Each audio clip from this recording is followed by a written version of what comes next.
अध्यक्ष जी, राष्ट्रपति जी के अभिभाषण पर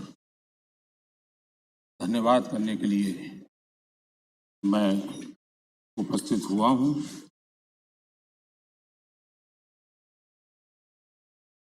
आदरणीय राष्ट्रपति जी ने अपने भाषण में आत्मनिर्भर भारत को लेकर के और आकांक्षी भारत को लेकर के गत दिनों के जो प्रयास हैं उसके संबंध में विस्तार से बात कही है। मैं सभी आदरणीय सदस्यों का बहुत आभार व्यक्त करता हूं जिन्होंने इस महत्वपूर्ण भाषण पर अपनी टिप्पणी की, अपने विचार रखे।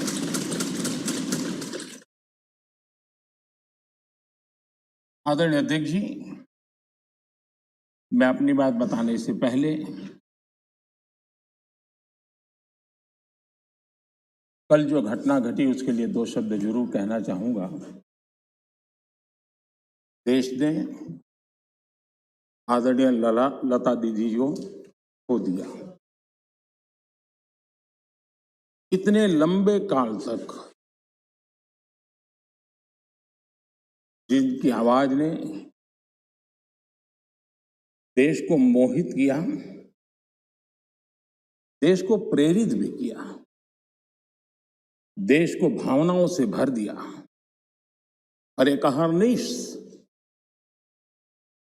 सांस्कृतिक धरोहर को मजबूत करते हुए और देश की एकता को भी करीब करीब 36 भाषाओं में उन्होंने गाया।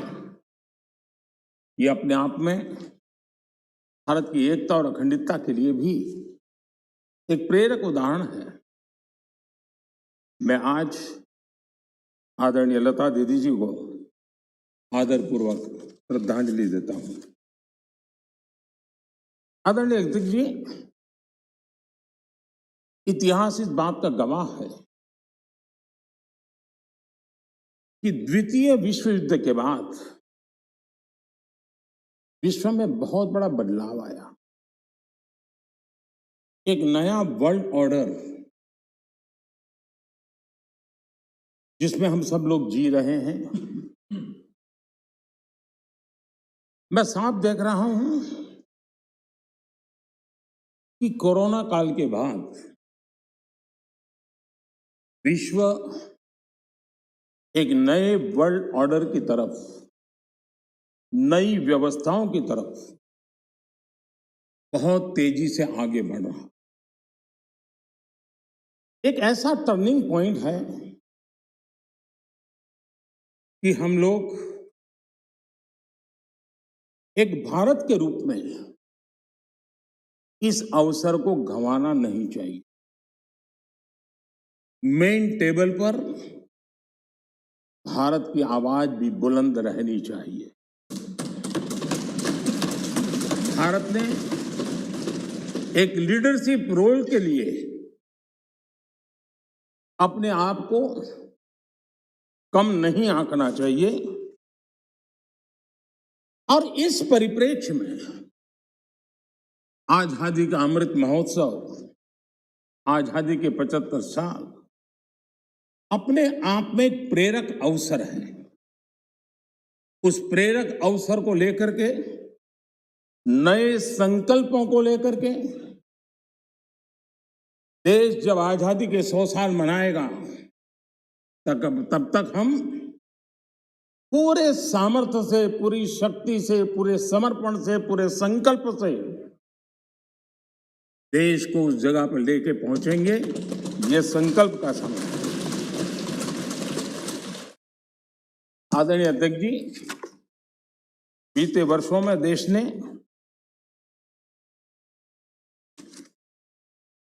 कई क्षेत्रों में, मूलभूत व्यवस्थाओं में बहुत मजबूती का अनुभव किया और बहुत मजबूती के साथ हम आगे बढ़े हैं। प्रधानमंत्री आवास योजना गरीबों को रहने के लिए घर हो। ये कार्यक्रम तो लंबे समय से चला है, लेकिन जो गति, जो व्यापकता, विशालता, विविधता उसने उसमें स्थान पाया, उसके कारण आज गरीब का घर भी लाखों से भी ज्यादा कीमत का बन रहा है। और एक प्रकार से जो भी पक्का घर पाता है वो गरीब आज लखपति की श्रेणी में भी आ जाता है। कौन हिंदुस्तानी होगा जिसको इस बात को सुनकर के गर्व न हो कि आज देश के गरीब से गरीब के घर में शौचालय बना है। आज खुले में शौच से देश के गांव भी मुक्त हुए हैं। कौन खुश नहीं है? कौन खुश है?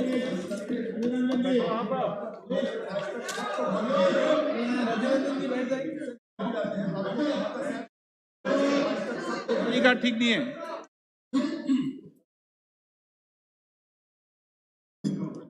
हो गया? नहीं प्लीज, मैं बैठने के लिए तैयार हूं। आप बोलिए।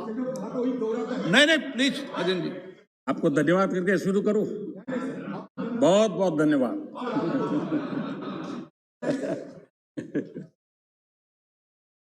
आपका प्यार अजरा अमर रहेगा।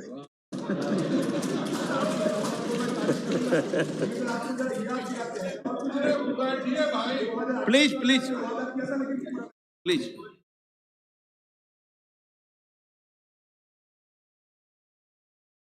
आजादी के इतने सालों के बाद गरीब के घर में भी जब रोशनी होती है तो उसकी खुशियां देश की खुशियों को ताकत देती है।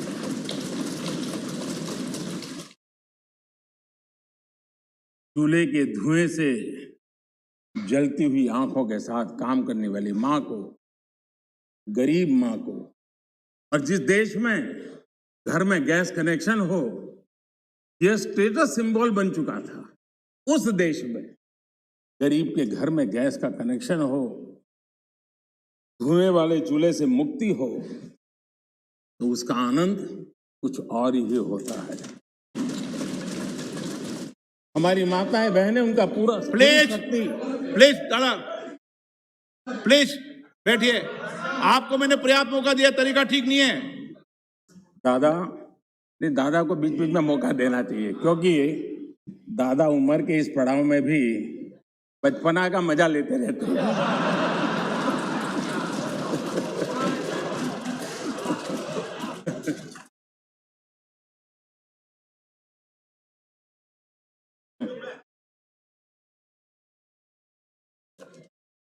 आज गरीब का बैंक में अपना खाता हो, आज बैंक जहाँ गए बिना गरीब भी अपने टेलीफोन से बैंक के खाते का उपयोग करता हो,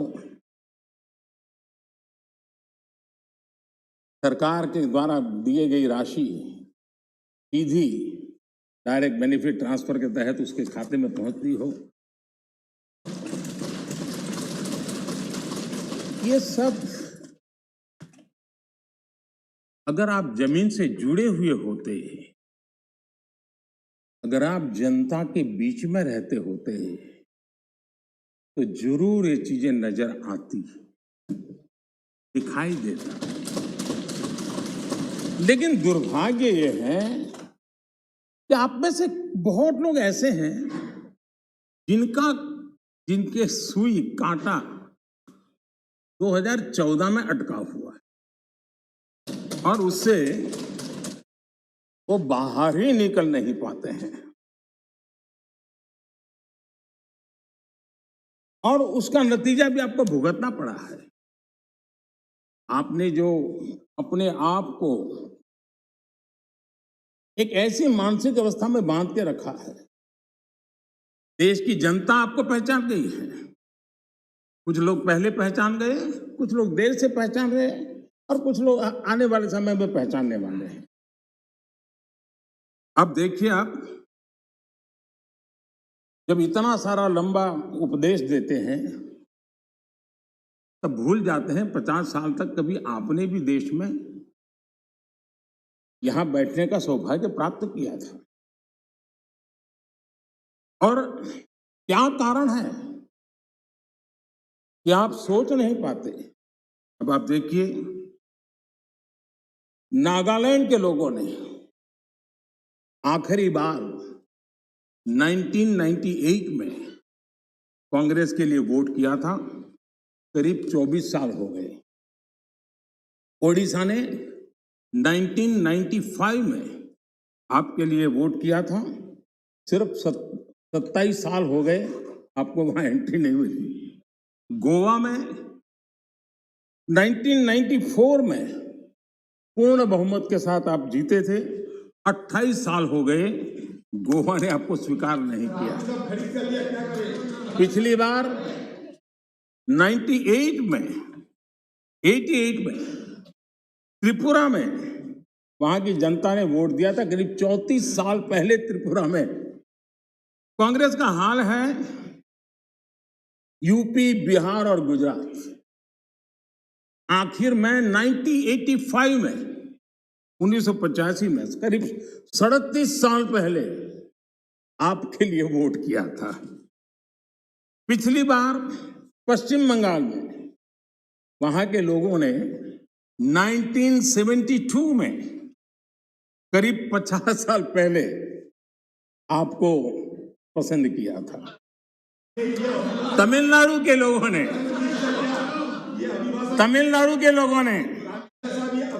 प्लीज तमिलनाडु, मैं इसके लिए सहमत हूं। कागज लेके बाद में बोल लेना। अगर आप उस मर्यादा का पालन करते और इस जगह का उपयोग न करते, और बड़ा दुर्भाग्य देश का कि सदन जैसी पवित्र जगह देश के लिए काम आनी चाहिए, उसको दल के लिए काम में लेने का जो प्रयास हो रहा है, और उसके कारण जवाब देना हमारी मजबूरी बन जाती है।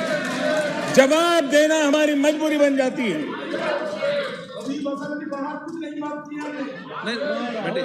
माननीय अध्यक्ष जी, तमिलनाडु आखिर में 1962 में, यानी करीब 60 साल पहले आपको मौका मिला था। तेलंगाना बनाने का श्रेय लेते हैं, लेकिन तेलंगाना बनने के बाद भी वहां की जनता ने आपको स्वीकार नहीं किया। झारखंड का जन्म हुआ, 20 साल हो गए, पूर्ण रूप से कांग्रेस को स्वीकारते नहीं है, पिछले दरवाजे से वो घुसने का प्रयास करते। माननीय अध्यक्ष जी, सवाल चुनाव नतीजों का नहीं है, सवाल उन लोगों की नीयत का है, उनकी नेक दिली का है। इतने बड़े लोकतंत्र में इतने साल तक शासन में रहने के बाद देश की जनता हमेशा हमेशा के लिए उनको क्यों नकार रही है। और जहां भी ठीक से लोगों ने राह पकड़ ली, दोबारा आपको प्रवेश करने नहीं दिया है। इतना सारा होने के बावजूद भी हम तो एक चुनाव हार जाए ना, महीनों तक न जाने इकोसिस्टम क्या क्या करती है। इतना सारा पराजय होने के बावजूद भी न आपका अहंकार जाता है, न आपकी इकोसिस्टम आपके अहंकार को जाने देती है।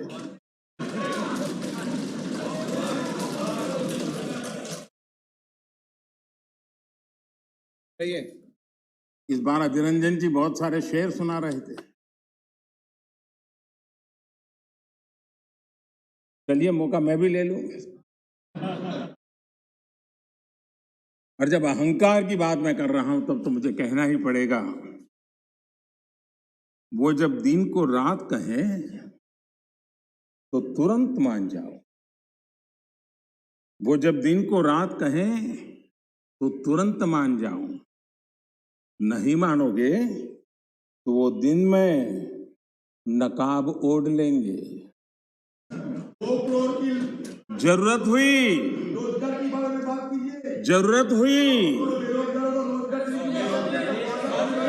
प्लीज आप जरूरत हुई तो हकीकत को थोड़ा बहुत मरोड़ लेंगे। वो मगरूर है, खुद की समझ पर बेइंतहा। उन्हें आईना मत दिखाओ, इन्हें आईना मत दिखाओ, वो आईने को भी तोड़ देंगे।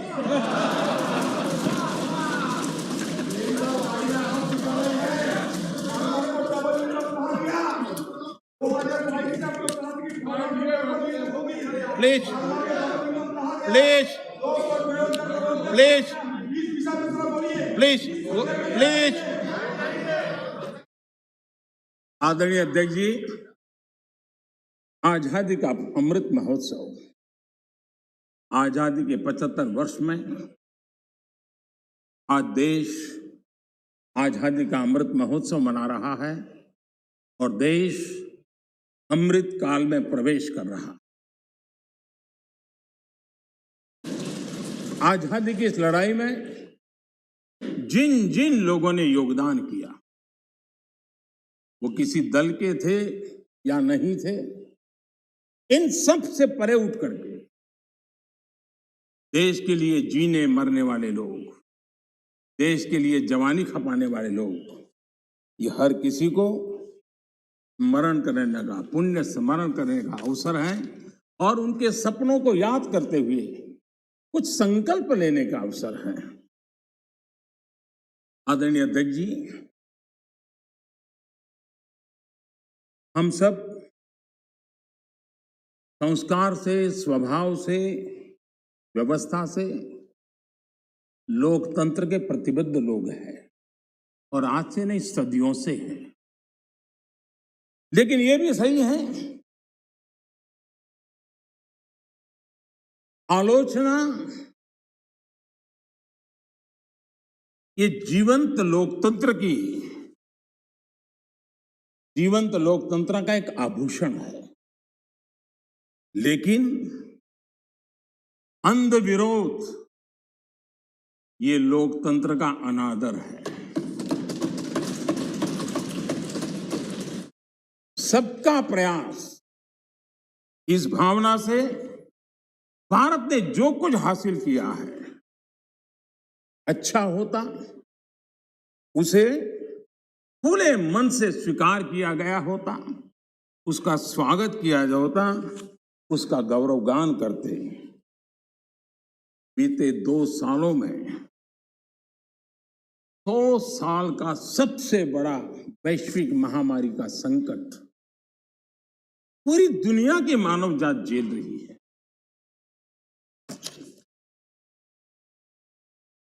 जिन्होंने भारत के अतीत के आधार पर ही भारत को समझने का प्रयास किया, उनको तो आशंका थी, इतना बड़ा विशाल देश, इतनी बड़ी आबादी, इतनी विविधता, ये आदतें, ये स्वभाव, शायद ये भारत इतनी बड़ी लड़ाई नहीं लड़ पाएगा, भारत अपने आप को बचा नहीं पाएगा, यही उनकी सोच थी।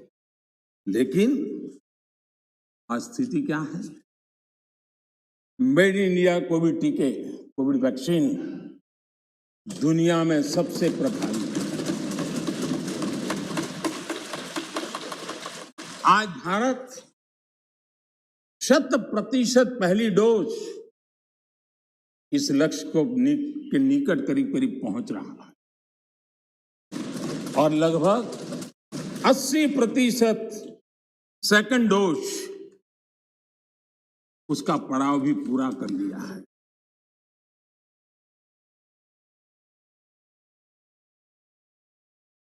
माननीय अध्यक्ष जी, कोरोना एक वैश्विक महामारी थी, लेकिन उसे भी दलगत राजनीति के लिए उपयोग में लाया जाए, क्या ये मानवता के लिए अच्छा है? भारत जैसे, आपको मैं मौका दूं, प्लीज प्लीज माननीय अध्यक्ष जी, मैंने अधीर रंजन जी, आपको पर्याप्त समय प्राप्त। माननीय अध्यक्ष जी,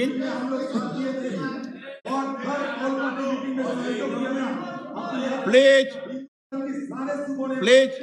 माननीय अध्यक्ष जी, मैंने तो किसी का नाम नहीं दिया।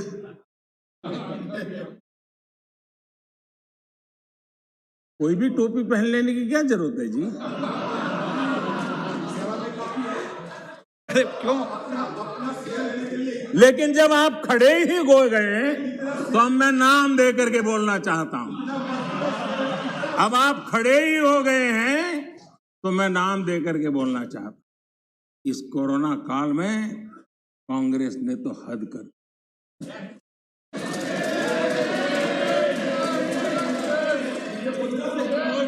पहली लहर के दौरान मौका दूंगा आपको, प्लीज।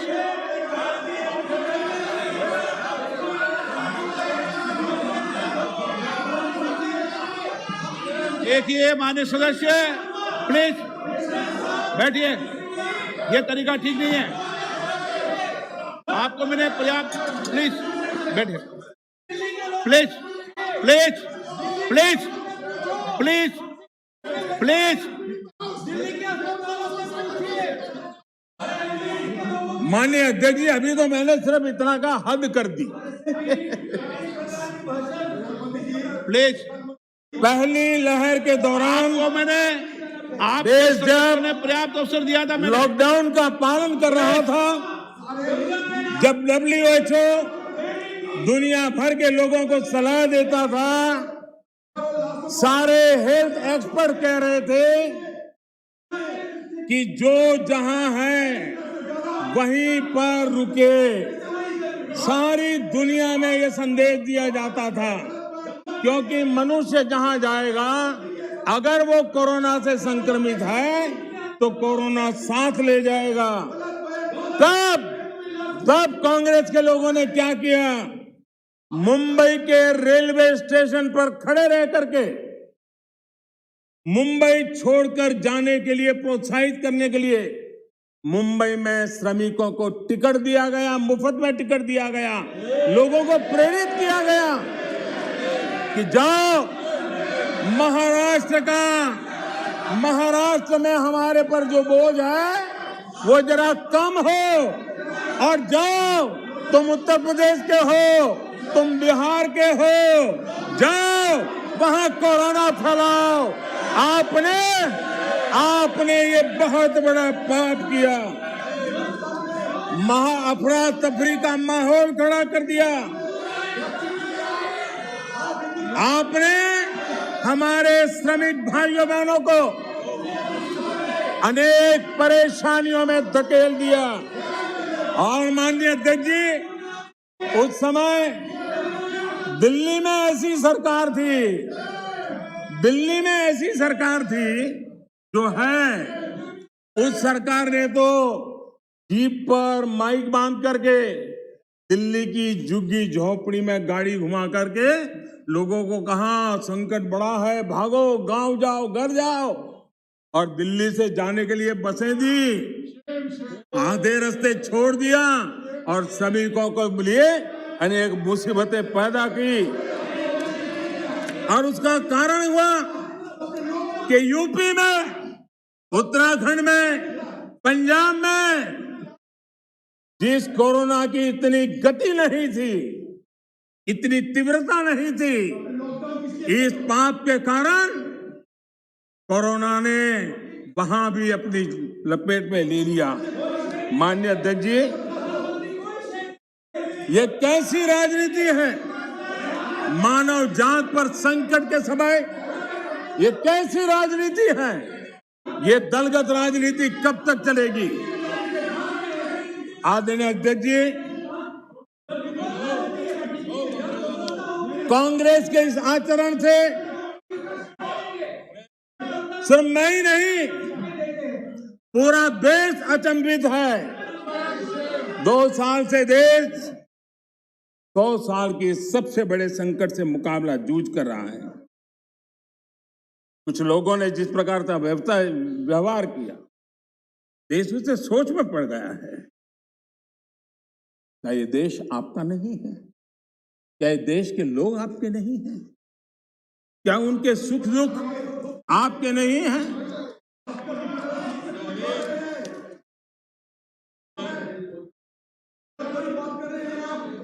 इतनी बड़ी संकट आया, कई राजनीतिक दल के नेता जरा आत्मनिरीक्षण करें।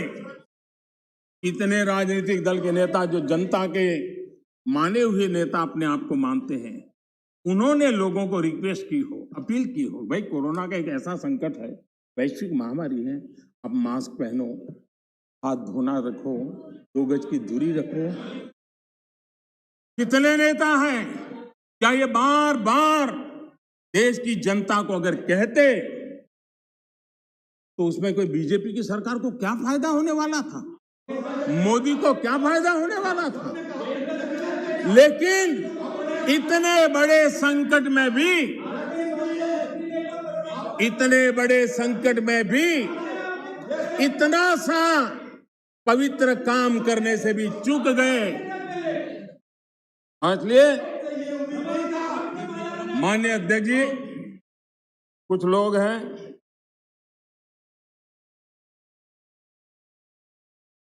उनको ये इंतजार था कि कोरोना वायरस मोदी की छवि को चपेट में ले लेगा। बहुत इंतजार किया और कोरोना ने भी आपके धैर्य की बड़ी कसौटी की है। आए दिन आप लोग औरों को नीचा दिखाने के लिए महात्मा गांधी का नाम लेते हैं। महात्मा गांधी की स्वदेशी की बात, इसको बार बार दोहराने में हमें कौन रोकता?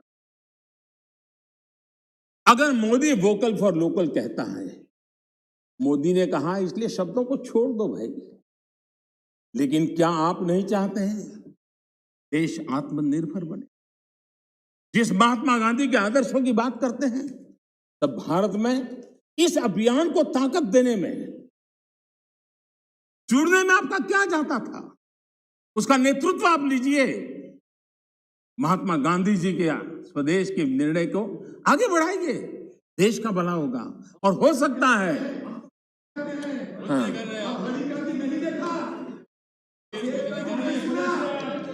आप महात्मा गांधी के सपनों को सच होते देखना नहीं चाहते। माननीय अध्यक्ष जी, आज पूरी दुनिया योग के लिए, एक प्रकार से कोरोना में तो योग ने दुनिया भर में जगह बना ली। दुनिया भर में कौन हिंदुस्तानी होगा जिसको योग के लिए गर्व न हो? आपने उसका भी मजाक उड़ाया, उसका भी विरोध किया। अच्छा होता आप लोगों को कहते भाई संकट में घर में है, ये योगा कीजिए, आपको फायदा। क्या नुकसान था? फिट इंडिया मूवमेंट चले, देश का नौजवान सशक्त हो, सामर्थ्यवान हो। आपको मोदी से विरोध हो सकता है। फिट इंडिया मूवमेंट, आपके राजनीतिक दलों के छोटे छोटे युवा मंच होते हैं। अगर हम सब ने मिलकर के अगर इस फिट इंडिया के द्वारा देश की युवा शक्ति को इस सामर्थ्य की तरफ आगे बढ़ने के लिए कहते, कि उसका भी विरोध, उसका भी उपहास, यानी क्या हो गया है आपको मुझे समझ नहीं आ रहा है। और इसलिए मैं आज इसलिए कहता हूं आपको ध्यान में आए कि आप कहां खड़े हैं जी। और मैंने इतिहास बताया, 60 साल के लेकर 15 पूरा काल, इतने राज्य, कोई आपको घुसने नहीं दे रहा है। माननीय अध्यक्ष जी, कभी कभी मैं ये विषय तो प्यार से कह रहा हूं, नाराज मत हो जाना।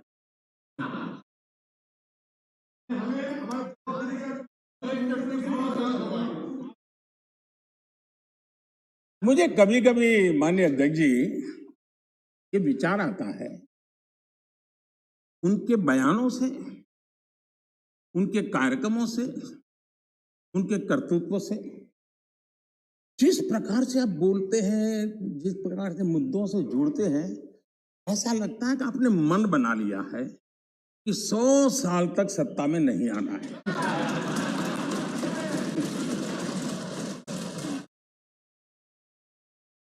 कोई ऐसा नहीं करता जी।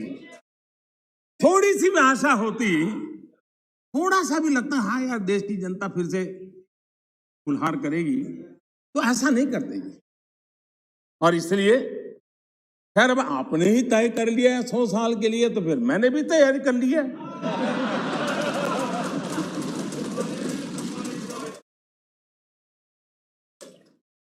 माननीय अध्यक्ष जी, ये सदन इस बात का साक्षी है कि कोरोना वैश्विक महामारी से जो बनी स्थितियां, जो स्थितियां उत्पन्न हुई, उसको निपटने के लिए भारत ने जो भी रणनीति बनाई, उसको लेकर के डे वन से क्या क्या नहीं कहा, किसने क्या बोला, आज वो खुद देखेंगे तो उनको हैरानी हो जाएगी, ऐसा कैसे बुलवा लिया, किसने बुलवा लिया, पता नहीं क्या बोल दिए हम लोग। दुनिया के और लोगों से बड़ी बड़ी कॉन्फ्रेंस कर गए, ऐसी बातें बुलवाई गई ताकि पूरे विश्व में भारत बदनाम, खुद को टिके रहने के लिए आर्थिक आयोजन को भारत कैसे चल रहा है, माय गॉड क्या कुछ कहा गया, बड़े बड़े पंडितों ने क्या क्या कहा, पूरी आपकी इकोसिस्टम लग गई थी। हम जो भी समझते थे, भगवान ने जो समझ दी थी, लेकिन समझ से ज्यादा समर्पण बहुत बड़ा था।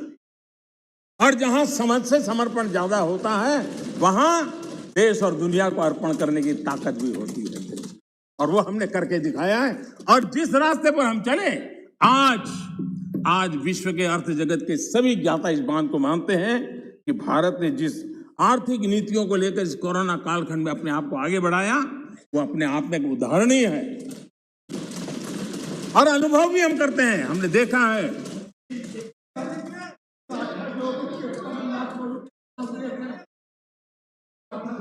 मान्य जी, भारत आज दुनिया की, मान्य अध्यक्ष जी, भारत आज दुनिया की जो बड़ी इकोनॉमीज है, उसमें सबसे तेजी से विकसित हो रही बड़ी अर्थव्यवस्था है। माननीय अध्यक्ष जी, इस कोरोना कालखंड में भी हमारे किसानों ने रिकॉर्ड पैदावार की, सरकार ने रिकॉर्ड खरीदी की। दुनिया के अनेक देशों में जहां खाने का संकट पैदा हुआ, और आपको पता होगा 100 साल पहले जो आपदा आई थी, उसके जो रिपोर्ट है उसमें ये बात कही गई है कि बीमारी से मरने वालों की जैसी तादाद है, वैसी भूख से मरने वालों की भी बड़ी तादाद। 100 साल पहले की रिपोर्ट में इस देश ने किसी को भूख से मरने नहीं दिया। 80 करोड़ से अधिक देशवासियों को मुफ्त राशन उपलब्ध कराया, और आज भी करा रहे हैं। अध्यक्ष जी, हमारा total export historically highest record पर है, और ये कोरोना काल में है। कृषि एक्सपोर्ट ऐतिहासिक रूप से टॉप पर पहुंचा। सॉफ्टवेयर एक्सपोर्ट नई ऊंचाई तरफ बढ़ रहा है। मोबाइल फोन एक्सपोर्ट अभूतपूर्व वृद्धि हुई है। डिफेंस एक्सपोर्ट, कईयों को परेशानी हो रही है। ये आत्मनिर्भर भारत का कमाल है कि आज देश डिफेंस एक्सपोर्ट में भी अपनी पहचान बना रहा है। एफडीआई और एफपीआई, माननीय अध्यक्ष जी,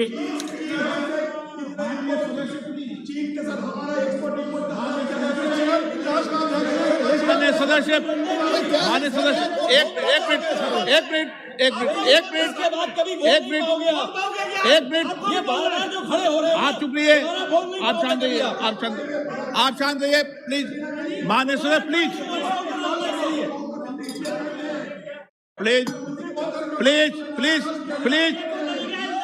एक मिनट चुप रहिए, आप भी। माननीय सदस्य, आप चुप रहिए। आपको किसने इजाजत दी? बैठिए।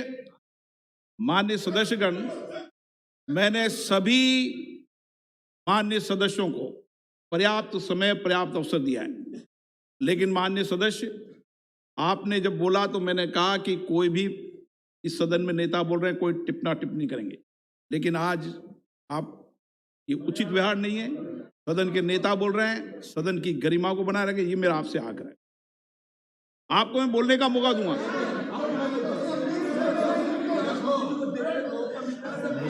ठीक है, आप बैठिए, आपको मौका नहीं दिया मैंने। माननीय प्रधानमंत्री प्लीज, माननीय दादा अध्यक्ष जी, आपको मौका नहीं। माननीय सदस्य प्लीज, माननीय हाँ अध्यक्ष जी, समझेंगे, समझाएंगे, आप पूरा सुनो, सब समझाएंगे। सदन में थोड़ी बहुत टोका टोकी तो आवश्यक होती है, जरा गर्मी रहती है, लेकिन जब सीमा के बाहर जाता है तो जरा लगता है कि हमारे साथी ऐसे हैं। माननीय अध्यक्ष जी, उनकी पार्टी के एक एमपी ने चर्चा की शुरुआत की थी और यहां से कुछ छोटा मोटा नोकझोंक चल रहा था और मैं मेरे कमरे से स्क्रीन पे देख रहा था कि हमारे मंत्री प्रहलाद जी पीछे गए, सबको रोका और वहां से चैलेंज आई कि अगर हमें रोकोगे तो तुम्हारे नेता का ये हाल करेंगे। क्या इसी का ये हो रहा है क्या? माननीय अध्यक्ष जी, माननीय अध्यक्ष जी,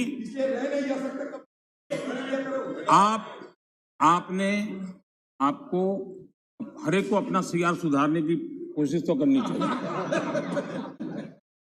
और मैं मानता हूं जितना किया है उससे आपका सीआर ठीक हो गया है। जिन लोगों को रजिस्टर करना है, आपके इस पराक्रम को कर लिया है जी, ज्यादा क्यों कर रहे हो? इस सत्र में तो कोई आपको नहीं निकालेगा, विश्वास करो।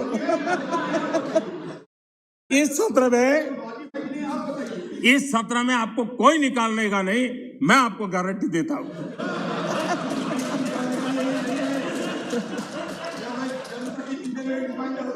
ठीक है, इस जगह से अरे वे ऐसे ही बच गए हो।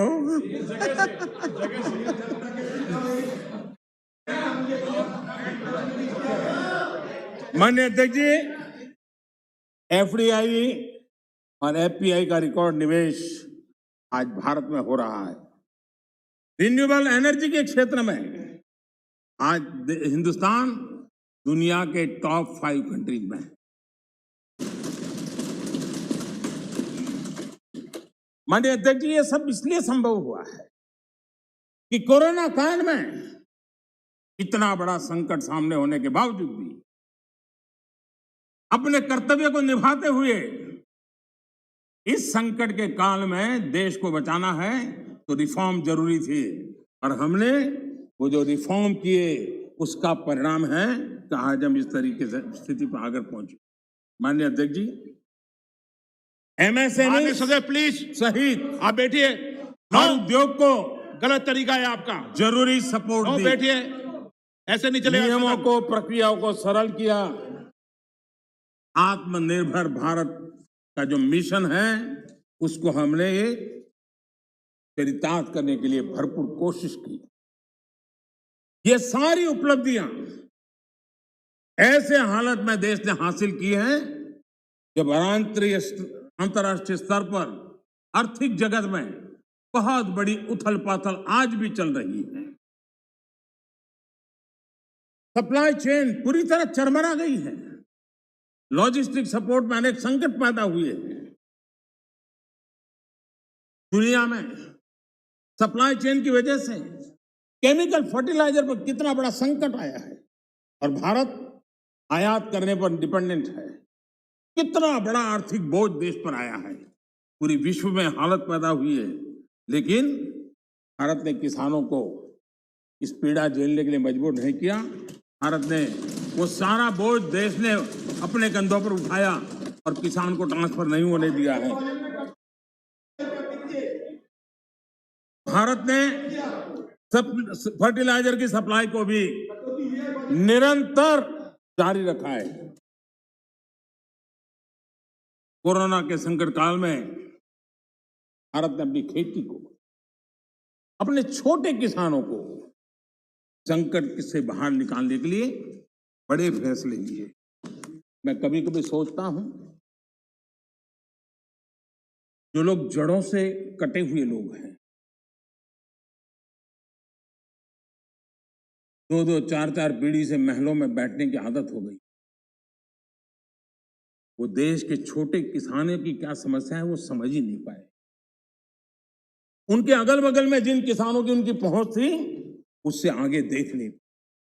मैं कभी ऐसे लोगों को पूछना चाहता हूं कि छोटे किसानों के प्रति आपकी इतनी नफरत क्यों है? क्या आप छोटे किसानों के कल्याण के लिए आप रोड़े अटकाते रहते हो? छोटे किसानों को इस संकट में डालते हो। माननीय अध्यक्ष जी, अगर गरीबी से मुक्ति चाहिए तो हमें हमारे छोटे किसानों को मजबूत बनाना होगा। ग्रामीण अर्थव्यवस्था को मजबूत बनाना है तो हमारे छोटे किसानों को मजबूत बनाना होगा। अगर हमारा छोटा किसान मजबूत होता है, छोटी सी जमीन होगी, 2 हेक्टेयर की भूमि होगी, तो भी उसको आधुनिक करने का वो प्रयास करेगा, नया सीखने का प्रयास करेगा, और उसकी ताकत आएगी तो देश की अर्थरचना को भी ताकत मिलेगी। और इसलिए आधुनिकता के लिए छोटे किसानों की तरफ ध्यान देने का हमारा प्रयास है।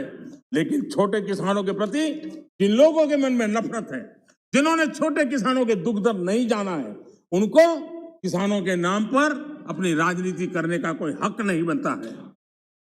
माननीय अध्यक्ष जी, इस बात को हमें समझना होगा। सैकड़ों वर्षों का गुलामी कालखंड, उसकी जो मानसिकता है, वो आजादी के 75 साल के बाद भी कुछ लोग बदल नहीं पाए। ये गुलामी की मानसिकता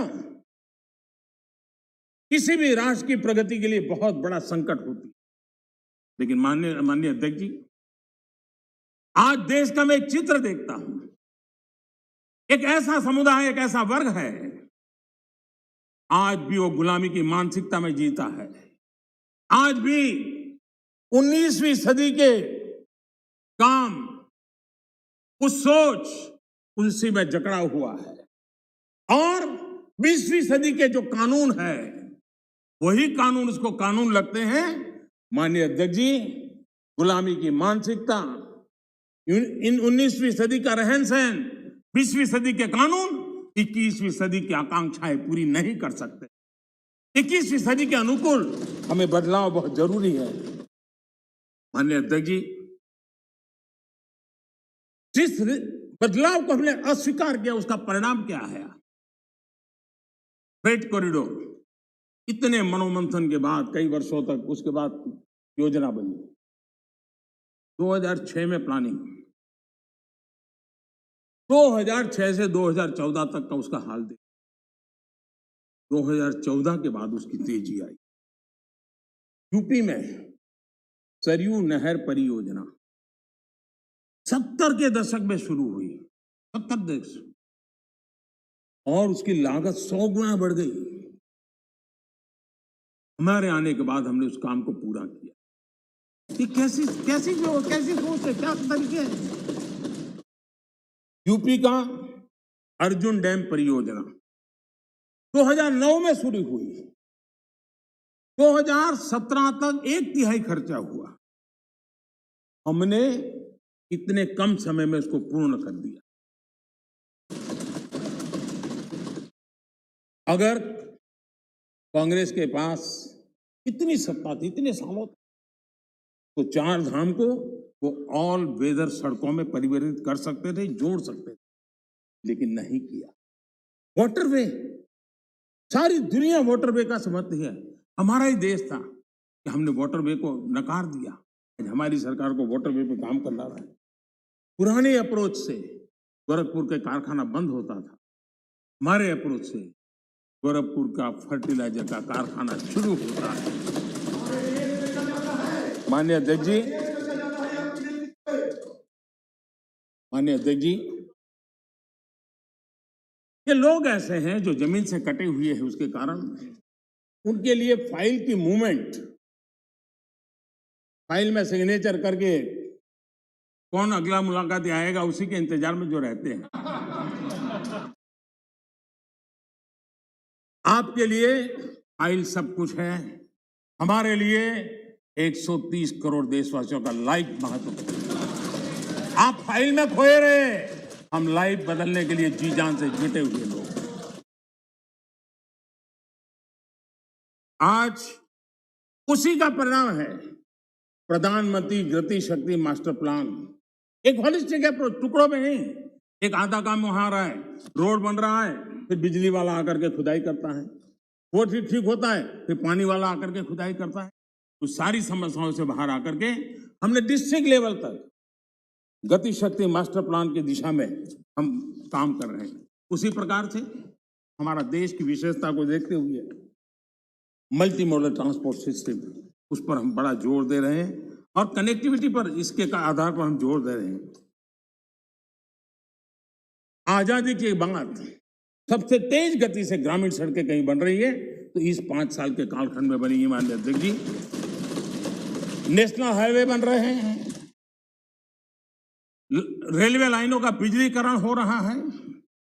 आज देश नए एयरपोर्ट्स, हेलीपोर्ट्स और वाटरड्रॉम का नेटवर्क खड़ा कर रहा है। देश के 6 लाख से अधिक गांवों में ऑप्टिकल फाइबर नेटवर्क के लिए काम चल रहा है। माननीय अध्यक्ष जी, ये सारे काम ऐसे हैं जो रोजगार देते हैं। ज्यादा से ज्यादा रोजगार इन्हीं कामों से मिलता है। आधुनिक इंफ्रास्ट्रक्चर आज देश की आवश्यकता है और अभूतपूर्व निवेश भी हो रहा है और उसी से रोजगार भी बढ़ना है, विकास भी बढ़ना है और विकास की गति भी बढ़ना है और इसलिए आज देश उस दिशा में काम कर रहा है। माननीय अध्यक्ष जी,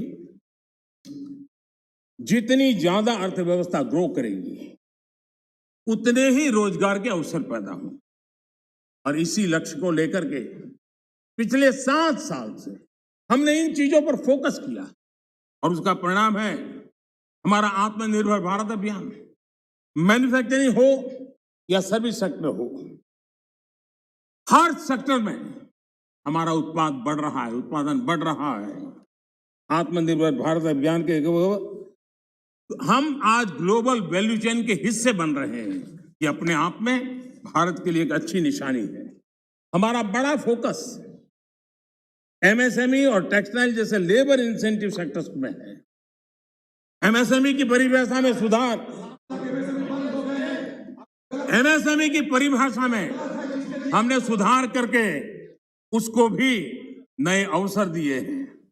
अपने छोटे उद्योगों को सुरक्षित करने के लिए, एमएसएमई के लिए सरकार ने इस कोरोना के विकट कालखंड में 3 लाख करोड़ रुपए की विशेष योजना भी शुरू की है और उसका लाभ हमारे एमएसएमई सेक्टर को मिला है। और इसका बहुत बढ़िया स्टडी एसबीआई ने किया है। एसबीआई का स्टडी कहता है कि 13.5 लाख एमएसएमई इस योजना के कारण बर्बाद होने से बच गए हैं। एसबीआई का स्टडी कहता है 1.5 करोड़ नौकरियां बची हैं और करीब 14% एमएसएमई लोन्स के कारण एनपीए होने की जो संभावना थी उससे बच गए हैं। माननीय अध्यक्ष जी, जो सदस्य जमीन पर जाते हैं वो इसके प्रभाव को देख सकते हैं। विपक्ष के भी कई साथी मुझे मिलते हैं, कहते हैं कि साहब ये इस योजना ने बहुत बड़ा लाभ किया है, एमएसएमई सेक्टर को इस संकट की घड़ी में बहुत बड़ा सहारा दिया है। माननीय अध्यक्ष जी, उसी प्रकार से मुद्रा योजना कितनी सफल रही है। हमारी माताएं बहनें कितनी उस क्षेत्र में आई है। लाखों लोग बिना गारंटी बैंक से लोन लेकर के आज अपना स्वरोजगार की दिशा में आगे बढ़े और खुद तो करते हैं, 1-2 लोगों को रोजगार भी देते हैं। स्वनिधि योजना, स्ट्रीट वेंडर्स, कभी हमने सोचा नहीं, पहली बार आजादी के बाद स्ट्रीट वेंडर्स और बैंक के अंदर से लोन मिल रहा है और हमारा स्ट्रीट वेंडर डिजिटल ट्रांजैक्शन कर रहा है और करोड़ों श्रमिकों को लाभ मिल रहा है। हमने गरीब श्रमिकों के लिए 2 लाख करोड़ रुपए से ज्यादा खर्च किए। आत्मनिर्भर भारत रोजगार योजना के तहत हजारों लाभार्थियों के खाते में हमने सीधे पैसे ट्रांसफर किए। माननीय अध्यक्ष जी, इंडस्ट्री को गति देने बेहतर इंफ्रास्ट्रक्चर की बहुत जरूरत होती। पीएम गति शक्ति नेशनल प्लान, मास्टर प्लान, ये हमारे लॉजिस्टिक कॉस्ट को बहुत कम करेगा। उसके कारण देश में भी माल सस्ते में पहुंच पाएगा और एक्सपोर्ट करने वाले लोग भी दुनिया के साथ कंपटीशन कर पाएंगे। और इसलिए पीएम गति शक्ति प्लान आने वाले दिनों में बहुत लाभकारक होने वाला है। माननीय अध्यक्ष जी, सरकार ने एक और बड़ा काम किया। नए क्षेत्रों को, एंटरप्रेन्योर्स को, उसके लिए हमने ओपन कर दिया। आत्मनिर्भर भारत योजना के तहत स्पेस, डिफेंस, ड्रोन्स, माइनिंग को, प्राइवेट सेक्टर को आज देश के विकास में भागीदार बनने के लिए हमने निमंत्रित किया है। देश में एंटरप्रेन्योर्स के लिए बेहतर माहौल बनाने के लिए सिंपल टैक्स सिस्टम की शुरुआत, हजारों कंप्लायंसेस हमारे देश में आता है, ऐसी हर डिपार्टमेंट ये लाओ, वो लाओ, ये कागज लाओ, वो नाम लाओ, वो सारा करीब 25,000 कंप्लायंसेस हमने खत्म। आज मैं तो राज्यों से भी आग्रह करूंगा कि वे भी ढूंढ कैसे कंप्लायंसेस खत्म करें। देश के नागरिकों को परेशानी हो रही है, उसको समझे हम लोग। आज देश में इस प्रकार के बैरियर्स हटाए जा रहे हैं। डोमेस्टिक इंडस्ट्री को लेवल प्ले फील्ड देने के लिए एक के बाद एक कदम हम उठाते जा रहे हैं। माननीय अध्यक्ष जी, आज देश उस पुरानी अवधारणा से बाहर निकल रहा है। हमारे देश में सोच बन गई है कि सरकार ही भाग्य विधाता है, तुम्हें सरकार पर ही निर्भर रहना पड़ेगा, तुम्हारी आशा अपेक्षाएं कोई पूरी नहीं कर सकता है, सरकार ही करेगी, सब कुछ सरकार देगी। ये हम लोगों ने इतना ईगो पाल के रखा था और उसके कारण देश के सामर्थ्य को भी चोट पहुंची है। और इसलिए सामान्य युवा के सपने, युवा कौशल, उसके रास्ते हम नए सिरे से सोचना शुरू किया। सब कुछ सरकार करती है ऐसा नहीं है, देशवासियों की ताकत अनेक गुना ज्यादा होती है। वो सामर्थ्य के साथ अगर संकल्प के साथ जुड़ जाते हैं तो परिणाम मिलता है। अब देखिए, 2014 के पहले हमारे देश में सिर्फ 500 स्टार्टअप थे। जब अवसर दिया जाता है देश के नौजवानों को तो क्या परिणाम आता है। इन 7 साल में 2014 के पहले 500 स्टार्टअप, इस 7 साल में 60,000 स्टार्टअप इस देश में काम कर रहे हैं। ये मेरे देश के युवाओं की ताकत है और उसमें यूनिकॉर्न बन रहे हैं। और एक एक यूनिकॉर्न यानी हजारों करोड़ की उसकी वैल्यू तय हो जाती है। माननीय अध्यक्ष जी, और बहुत ही कम समय में भारत के यूनिकॉर्न सेंचुरी बनाने की दिशा में आगे बढ़ रहे हैं। ये बहुत बड़ा अचीवमेंट। हजारों करोड़ की कंपनी बनने में पहले दशकों लग जाते थे। आज हमारे नौजवानों की ताकत है, सरकार की नीतियों के कारण साल 2 साल के अंदर हजारों करोड़ के कारोबार को उनके आसपास वो देख पा रहे हैं। आज माननीय अध्यक्ष जी, हम स्टार्टअप्स, यूनिकॉर्न्स में, इस मामले में दुनिया में टॉप 3 में पहुंच। कौन हिंदुस्तानी होगा जिसको गर्व नहीं होगा जी। लेकिन ऐसे समय इस सरकार का अंत विरोध करने की जिनको आदत लग गई, सुबह सुबह शुरू हो जाते हैं। यहां मैंने देखा, हमारे अजय रंजन जी कह रहे थे, क्या रखा है मोदी, मोदी करते रहे, यही कर रहे थे सब लोग। मोदी मोदी मोदी बोल रहे हैं, आप क्यों बोल रहे हैं?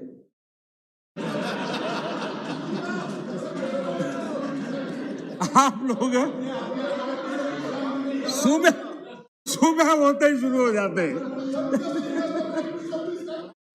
एक पल आप लोग, एक पल मोदी के बिना नहीं बिता सकते।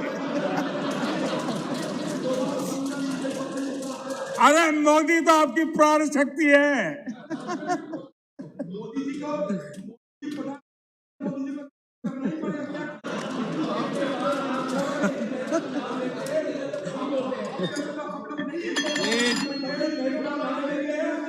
एक बोल रहे हैं ना, माननीय अध्यक्ष जी, चलो बैठिए। कुछ लोग देश के नौजवानों को, देश के एंटरप्रेन्योर्स को, देश के वेल्थ क्रिएटर्स को, उनको डराने में आनंद आता है, उनको भयभीत करने में आदत आता है, उनको गुमराह करने में आदत आता है। देश का नौजवान उनकी बातें सुन नहीं रहा है, इसके कारण देश आगे बढ़ रहा है। माननीय अध्यक्ष जी, आज जो यूनिकॉर्न है, यही उसमें से कुछ मल्टीनेशनल कंपनियां बनने का सामर्थ्य रखती। लेकिन कांग्रेस में ऐसे लोग बैठे हैं जो कहते हैं, जो हमारे उद्यमी हैं, उनके लिए कहते हैं, और आपको भी जानकर के आश्चर्य होगा, क्या कहते हैं? वो कहते हैं ये उद्यमी लोग कोरोना वायरस का वेरिएंट, क्या हो गया है? हमारे देश के उद्यमी ये कोरोना वायरस के वेरिएंट है क्या? हम क्या बोल रहे हैं? किसके लिए बोल रहे हैं? कोई जरा आपके अंदर बैठे तो जरा बोलो तो सही, क्या हो रहा है? पार्टी का नुकसान हो रहा है, कांग्रेस पार्टी का नुकसान हो रहा है।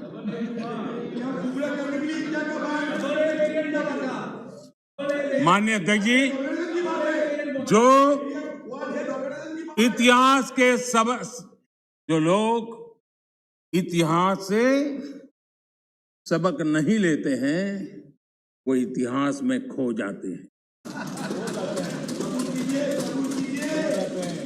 माननीय अध्यक्ष जी, ये मैं इसलिए कह रहा हूं, जरा 60 से 80 का दायका, 60 से 80 का दायका, उनके सभी प्रमुख लोग उसमें आ जाते हैं जो देश का नेतृत्व करते थे। उस कालखंड की बात कर रहा हूं। 60 से 80 के दशक में क्या नैरेटिव होता था? कांग्रेस के ही सत्ता साथी, कांग्रेस के साथ रहकर के सुख भोगने वाले लोग, ये वही लोग पंडित नेहरू जी की सरकार को और श्रीमती इंदिरा गांधी जी की सरकार को क्या कहते थे? ये तो टाटा बिरला की सरकार है, इस सरकार को तो टाटा बिरला चला रहे हैं। 60 से 80 दशक तक यही बातें बोली जाती थी, नेहरू जी के लिए बोली जाती थी, इंदिरा जी के लिए बोली जाती थी, और आपने उनके साथ भागीदारी की सत्ता में, लेकिन उनकी आदतें भी ले ली। आप भी उसी भाषा को बोल रहे हो। मैं देख रहा हूं आप इतने नीचे गए हो, इतने नीचे गए हो। हाँ, मुझे लगता है कि आज पंचिंग बैग बदल गया है, लेकिन आपकी आदत नहीं बदली है। मुझे विश्वास है यही लोग सदन में कहने की हिम्मत करते थे, बाहर तो बोलते ही थे, जहां मौका मिले चुप नहीं रहते थे। वो कहते हैं मेक इन इंडिया हो ही नहीं सकता है। बताओ, इसमें आनंद आ रहा है? कोई ऐसा हिंदुस्तान के लिए सोच सकता है क्या कि मेक इन इंडिया हो ही नहीं सकता? अरे भाई, आपको तकलीफ होगी, हम आकर के करेंगे, ठीक है, ऐसा बोलो। देश को क्यों गाली देते हो जी? देश के खिलाफ क्यों बोलते हो? मेक इन इंडिया हो नहीं सकता है। मेक इन इंडिया का मजाक उड़ाया गया, और आज देश की युवा शक्ति ने, देश के एंटरप्रेन्योर ने करके दिखाया है। आप मजाक के विषय बन गए हो।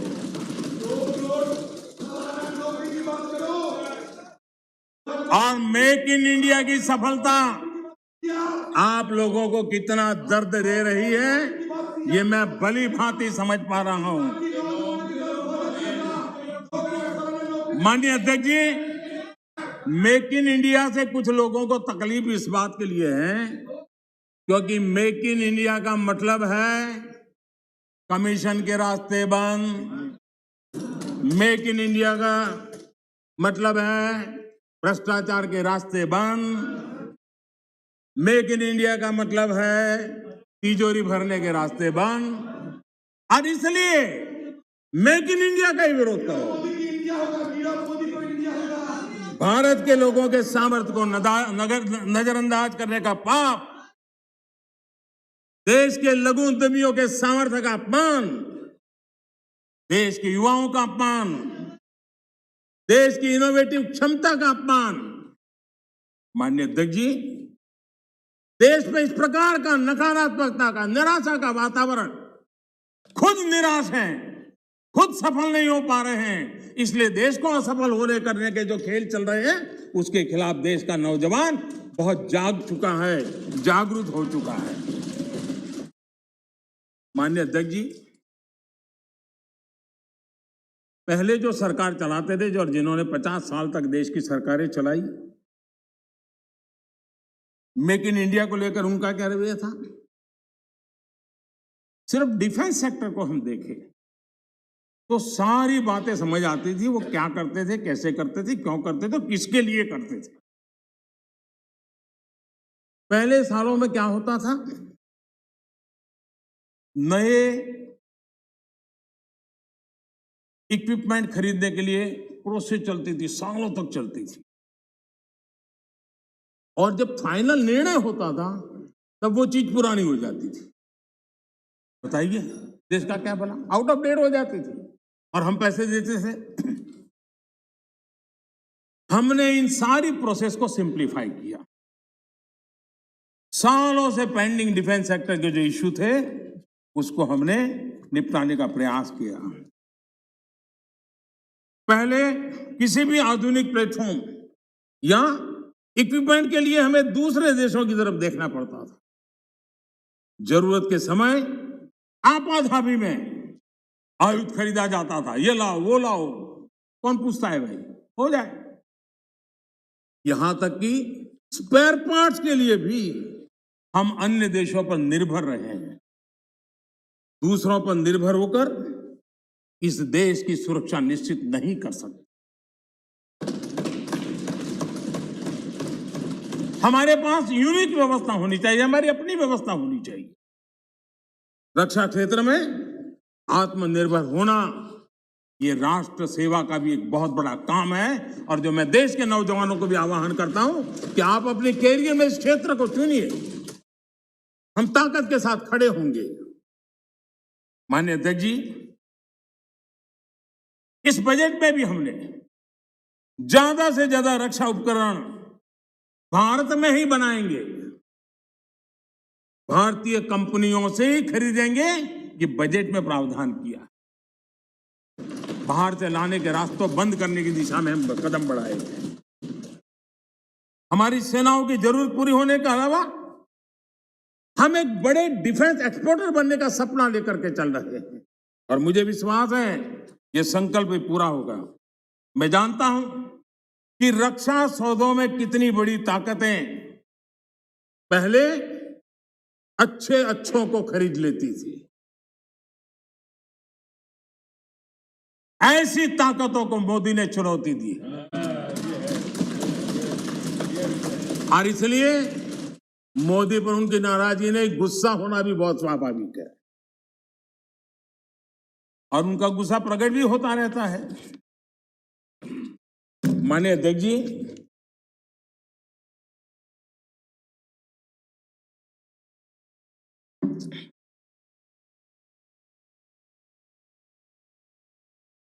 विपक्ष के हमारे कुछ साथियों ने यहां महंगाई का मुद्दा भी उठाया।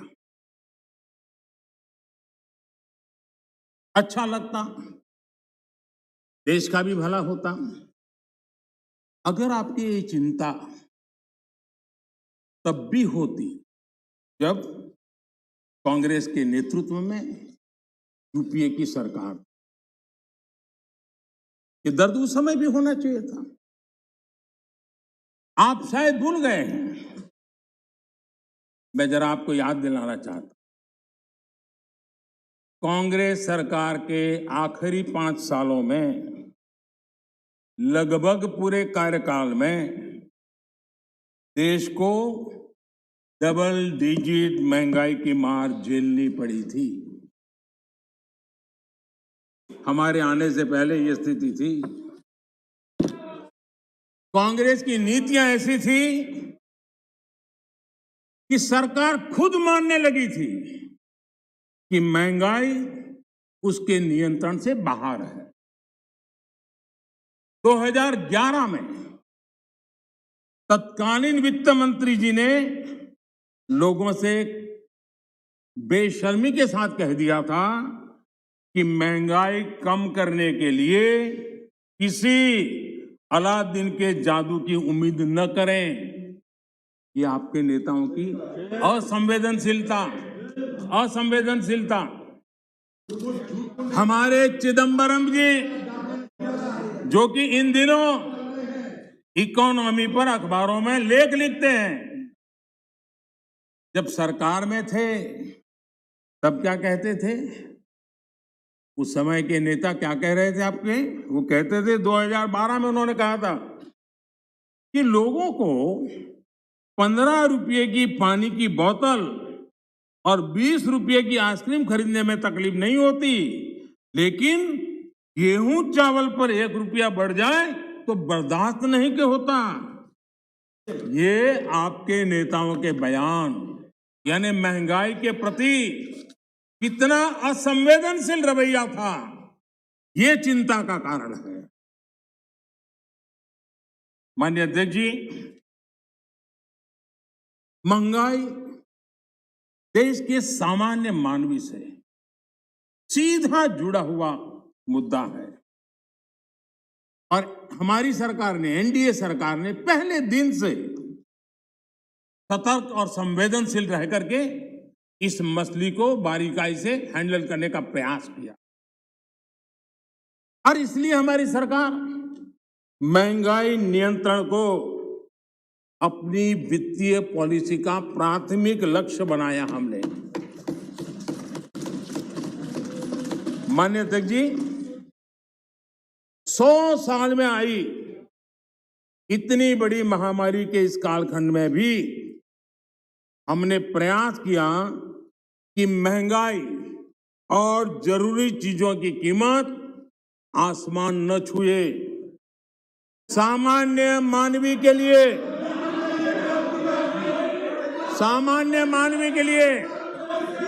दादा, आपके काम की बात है। अरे आपके काम की बात है, मजा लो ना, आपके काम आएगा। थोड़ा मैं आगे जाऊंगा तो आपके काम आएगा।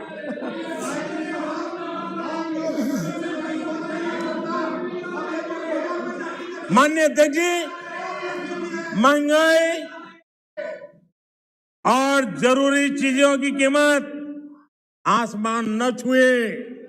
सामान्य मानवी के लिए, खासकर गरीब के लिए महंगाई बर्दाश्त की सीमा से बाहर न हो और महंगाई को नियंत्रण में रखने के लिए हमने क्या किया, ये आंकड़े खुद बता रहे हैं। कांग्रेस के जहां महंगाई दर डबल डिजिट में थी, 10% से ज्यादा थी, वहीं 2014 से 2020 तक महंगाई 5% से कम रही है। 5% से कम रही है। कोरोना के बावजूद आपको मैं बोलने देना चाहता हूं तो कि आगे आपकी मजा होने वाली है, जरा इंतजार करो, आ रहा हूं।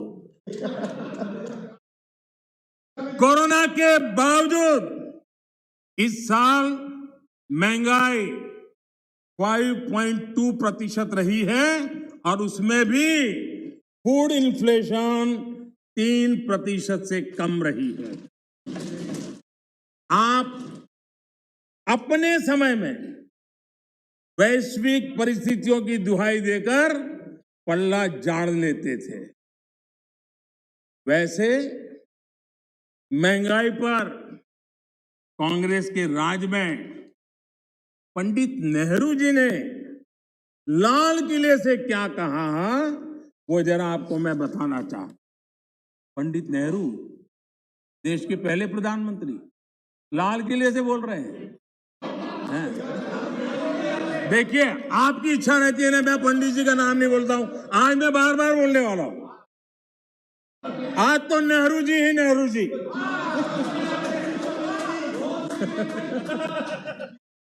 मजा लीजिए आज। आपके नेता कहेंगे मजा आ गया।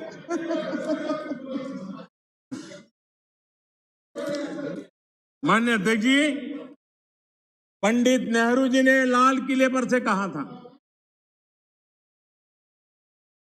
और ये उस जमाने में कहा गया था, तब ग्लोबलाइजेशन इतना नहीं था, नाम मात्र का भी नहीं था। उस समय नेहरू जी लाल किले से देश को संबोधन करते हुए क्या कह रहे हैं? कभी कभी कोरिया में लड़ाई भी हमें प्रभावित करती है। इसके चलते वस्तुओं की कीमतें बढ़ जाती है। इति नेहरू जी, भारत के पहले प्रधानमंत्री।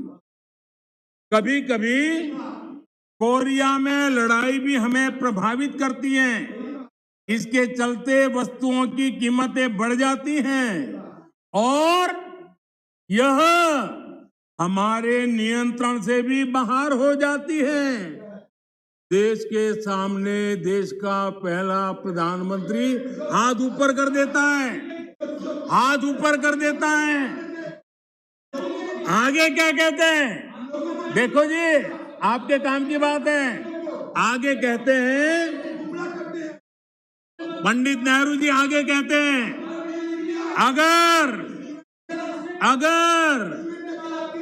अगर अमेरिका में भी कुछ हो जाता है तो इसका असर भी वस्तुओं की कीमत पर पड़ता है। सोचिए तब महंगाई की समस्या कितनी गंभीर थी कि नेहरू जी को लाल किले से देश के सामने हाथ ऊपर करने पड़े थे। नेहरू जी तब कहा था, माननीय अध्यक्ष जी, अगर कांग्रेस सरकार आज सत्ता में होती, क्या देश का नसीब है? देश बच गया। लेकिन आज अगर आप होते तो महंगाई कोरोना के खाते में जमा करके झाड़ करके निकल जाते आप लोग। लेकिन हम बड़ी संवेदनशीलता के साथ इस समस्या को महत्वपूर्ण समझ करके उसके समाधान के लिए पूरी ताकत से काम कर रहे हैं। आज दुनिया में अमेरिका और ओईसीडी जैसे देशों में, अमेरिका और ओईसीडी देशों में महंगाई 7% है, करीब 7%। लेकिन माननीय अध्यक्ष जी, हम किसी पर ठीकरा फोड़ करके भाग जाने वालों में से नहीं है। हम ईमानदारी से प्रयास करने वालों में लोग हैं, जिम्मेवारी के साथ देशवासियों के साथ खड़े रहने वाले लोग हैं। माननीय अध्यक्ष जी, इस सदन में गरीबी कम करने के भी बड़े बड़े आंकड़े दिए गए, लेकिन एक बात भूल गए,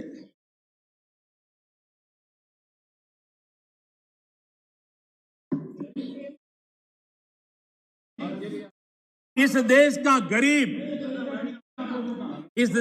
गरीब इतना विश्वासघाती नहीं है कि कोई सरकार उसकी भलाई के काम करे और वो फिर उसको ही सत्ता से बाहर करे। ये देश के गरीब के स्वभाव में नहीं है।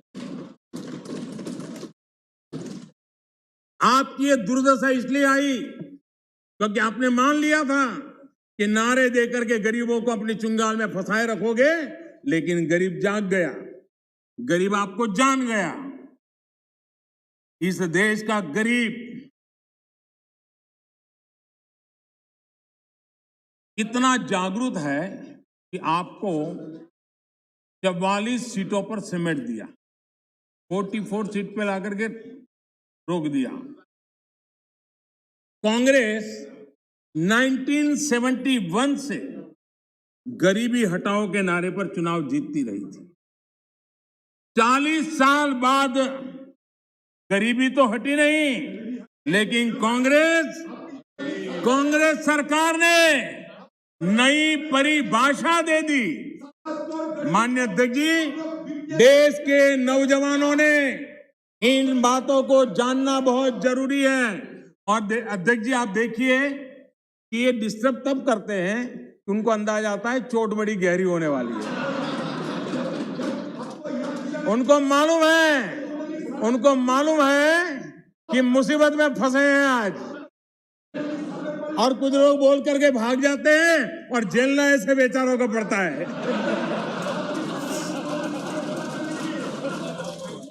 माननीय अध्यक्ष जी, 40 साल बाद कांग्रेस गरीबी तो नहीं हटी, लेकिन गरीबों ने कांग्रेस को हटा दिया। और कांग्रेस ने क्या किया? माननीय अध्यक्ष जी, कांग्रेस ने गरीबी की परिभाषा बदल दी। 2013 में एक ही झटके में उन्होंने कागज पे कमाल करके 17 करोड़ गरीब लोगों को अमीर बना दिया। ये कैसे हुआ? इसकी सच्चाई देश के युवाओं को पता होना चाहिए। मैं आपको उदाहरण देता हूं। आपको मालूम है, हमारे देश में पहले रेलवे में first class, second class, third class होता। जो फर्स्ट क्लास होता तो एक लाइन लिखी रहती थी दरवाजे के बाजूगल में, सेकंड क्लास में 2 लिखी रहती थी, थर्ड क्लास में 3। इनको लगा ये थर्ड क्लास वाला जरा मैसेज ठीक नहीं है, तो उन्होंने एक लाइन निकाल दी। ये इनके तरीके ऐसे ही हैं, और उनको लगता है कि वो गरीबी हट गई, और उन्होंने सारे उसके बेसिक नॉर्म्स बदल करके कह दिया 17 करोड़ गरीब नहीं गिने जाएंगे। इस प्रकार से आंकड़े बदलने का काम वो करते रहे हैं। माननीय अध्यक्ष जी,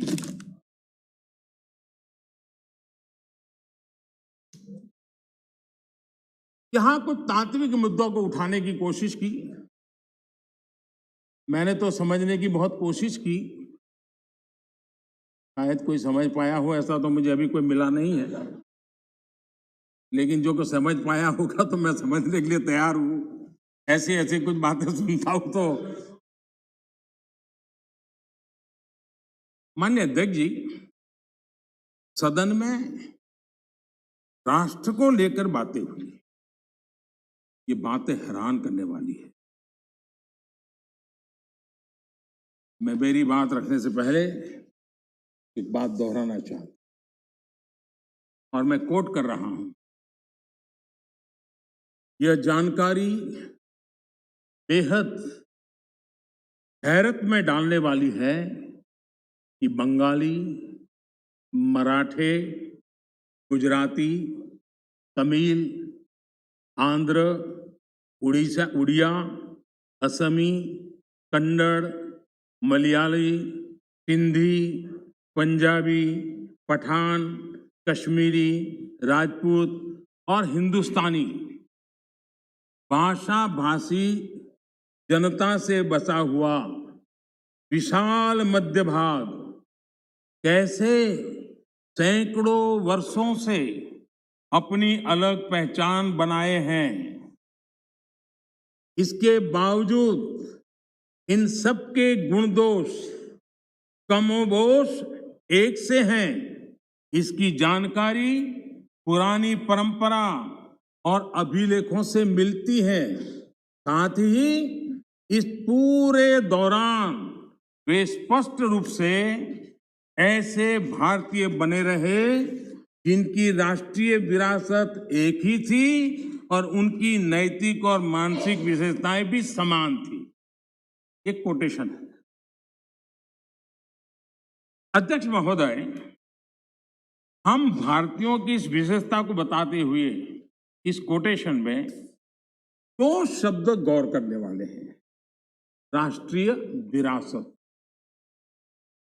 और ये कोट पंडित नेहरू जी का है। ये बात कही थी नेहरू जी ने और अपनी किताब भारत की खोज में है। हमारी राष्ट्रीय विरासत एक है, हमारे नैतिक और मानसिक विशेषताएं एक है। क्या बिना राष्ट्र के ये संभव है? इस सदन का ये कहकर भी अपमान किया गया कि हमारे संविधान में राष्ट्र शब्द नहीं आता।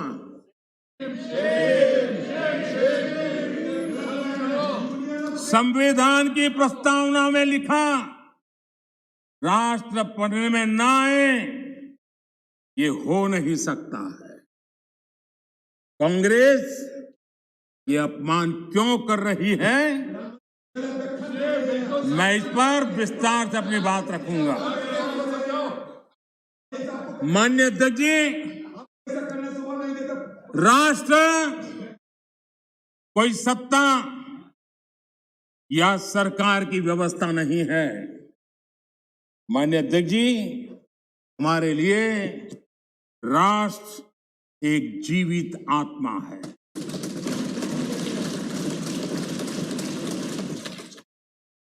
और इससे हजारों साल से देशवासी जुड़े हुए हैं और जूझते रहे हैं।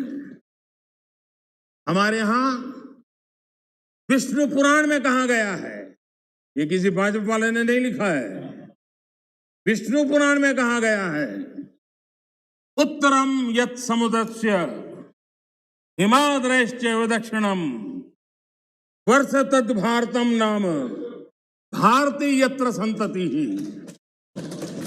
यानी समुद्र के उत्तर में और हिमालय के दक्षिण में जो देश है उसे भारत कहते हैं तथा उनकी संतानों को भारती कहते हैं।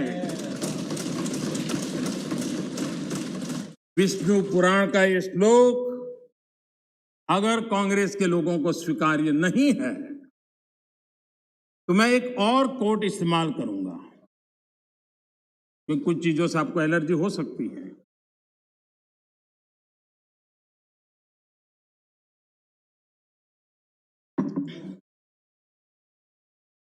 मैं कोट कह रहा हूं, एक क्षण आता है मगर इतिहास में विरल ही आता है जब हम पुराने से बाहर निकलकर नए युग में कदम रखते हैं।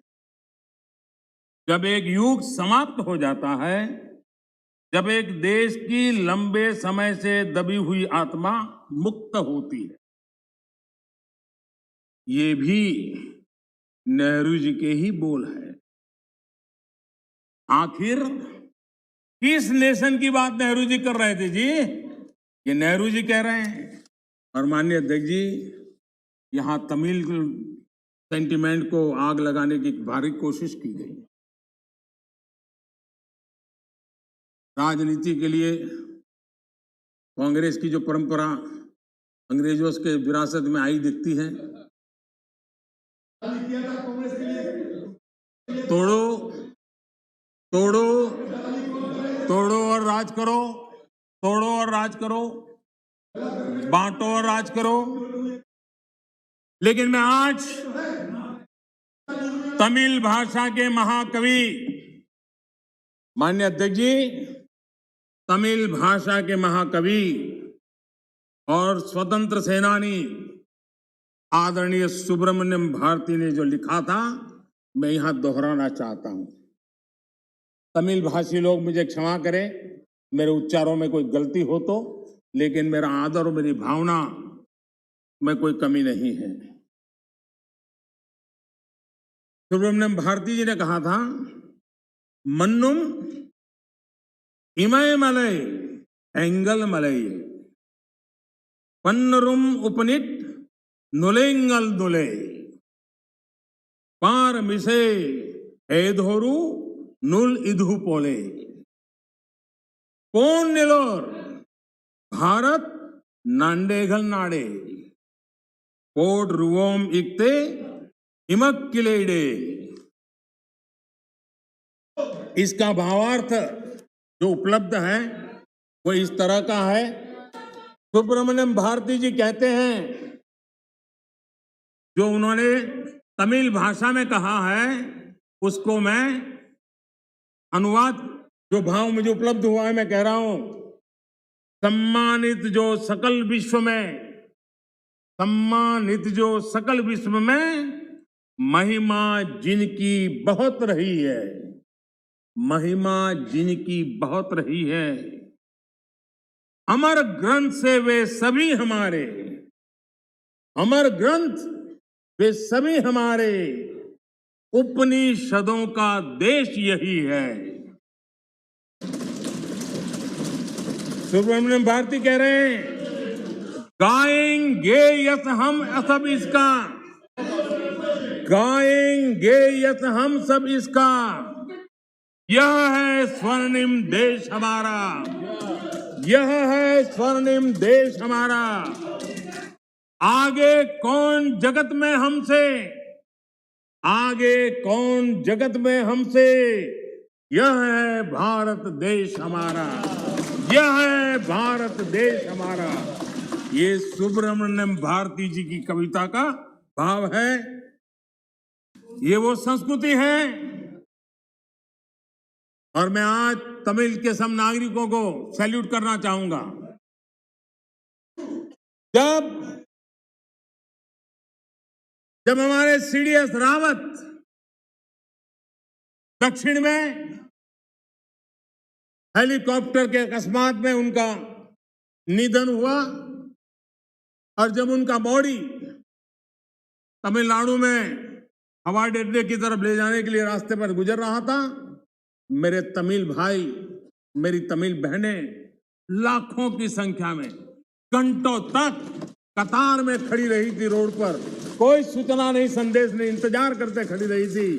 और जब सीडीएस रावत का बॉडी वहां से निकल रहा था, तब हर तमिलवासी गौरव के साथ हाथ ऊपर कर करके आंख में आंसू के साथ कहता था, वीर वणक्कम, वीर वणक्कम, वीर वणक्कम, ये मेरा देश है।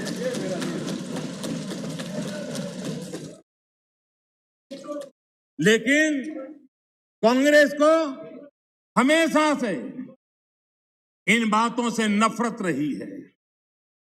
विभाजनकारी मानसिकता उनके डीएनए में घुस गई है।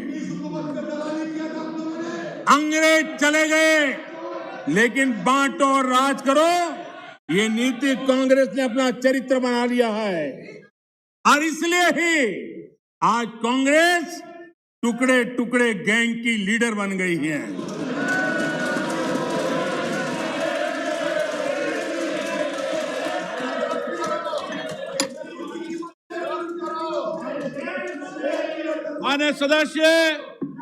मान्य सदस्य प्लीज, मैंने सभी मान्य सदस्यों को पर्याप्त समय पर्याप्त अवसर दिया था।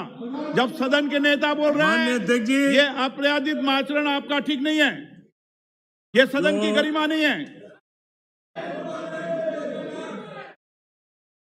जो लोकतंत्र की प्रक्रिया से हमें रोक नहीं पा रहे हैं, वो यहां अनुशासनहीनता करके हमें रोकने की कोशिश कर रहे हैं। लेकिन इसमें भी विफलता मिलेगी, इसमें भी विफलता मिलेगी। माननीय अध्यक्ष महोदय, कांग्रेस पार्टी का सत्ता में आने की इच्छा खत्म हो चुकी है। लेकिन जब कुछ मिलने वाला नहीं है तो कम से कम बिगाड़ तो दो। ये फिलॉसफी पर आज निराशावादी, लेकिन उस मोह में बर्बाद कर करके छोड़ेंगे, इस मोह में देश में वो बीज बो रहे हैं जो अलगाव की जड़ों को मजबूत करने वाले।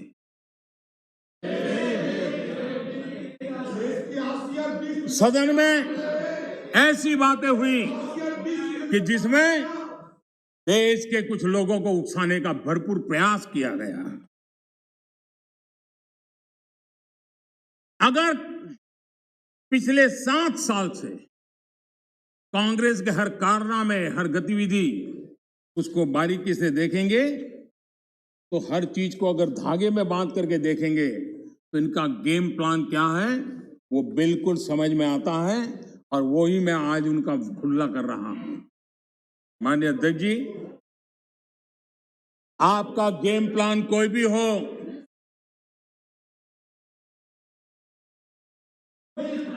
माननीय अध्यक्ष जी, ऐसे बहुत लोग आए और चले गए, लाखों कोशिशें की गई, अपने स्वार्थवश की गई, लेकिन ये देश अजरा अमर है। इस देश को कुछ नहीं हो सकता। आने वालों को, इस प्रकार की कोशिश करने वालों को हमेशा कुछ न कुछ गंवाना पड़ा है। ये देश एक था, श्रेष्ठ था। यह देश एक है, यह देश श्रेष्ठ है और श्रेष्ठ रहेगा। इसी विश्वास के साथ हम आगे बढ़ रहे हैं। माननीय अध्यक्ष जी,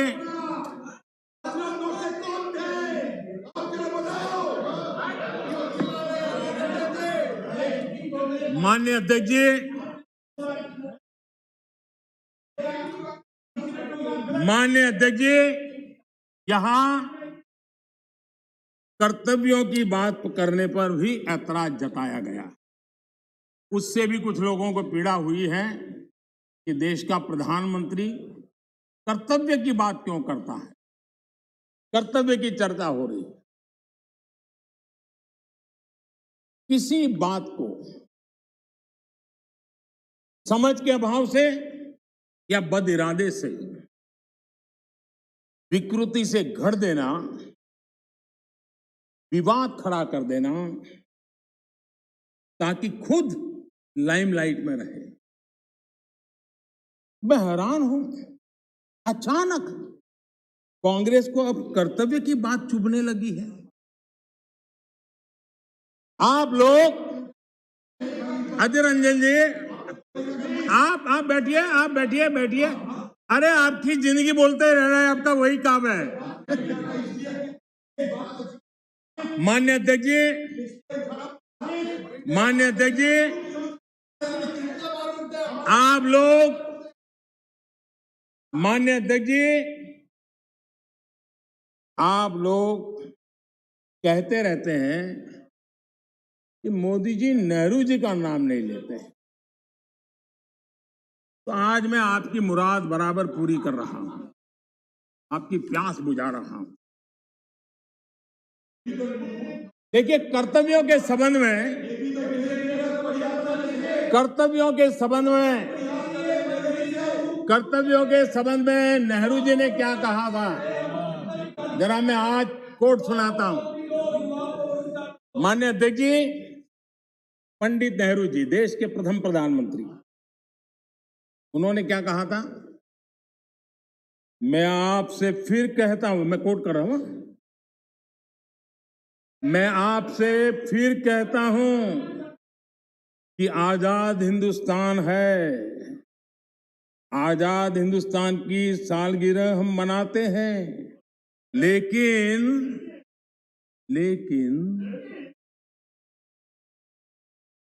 आ गया समझ? सीखो, सीखने में काम आएगा, तैयारी करो। लेकिन आजादी के साथ जिम्मेदारी होती है, और कर्तव्य को ही दूसरे शब्दों में जिम्मेदारी कहते हैं। इसलिए कोई समझना हो तो मैं समझा दूं, कर्तव्य को दूसरे शब्दों में जिम्मेदारी कहते हैं। अब ये पंडित नेहरू का कोट है।